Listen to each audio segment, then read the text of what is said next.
Tapos na nga mag-tiles dito sa aking kwarto, pero bakit parang kinakato na naman ako dahil nakita ko yung part na ito na parang ang sakit sa mata. Kaya naman sabi ko sa sarili ko, ipagawa ko na din kaya ito kahit lagang ko lang ng palitada para hindi masyadong masakit sa mata. Ito nga pala yung itsura niya kapag tinanggal mo yung cortina, o di ba kitang kita pa yung mga hollow blocks.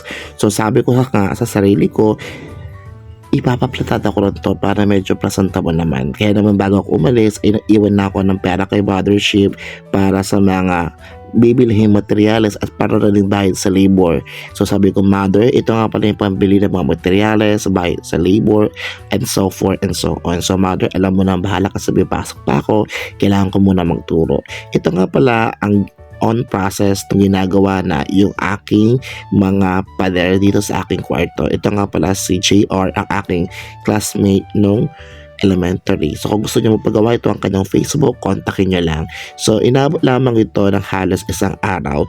Sabi ko rough lang, pero sabi niya i-finish na natin para mas mogga at mas maganda.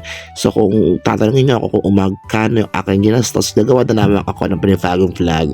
So ito na yung final look noon after niya magawa ito. O diba, medyo gumanda na sa paningin at pinturo na lamang ay talaga naman magiging maayos na. Medyo makinis na ito, parang mukha mo. Bye!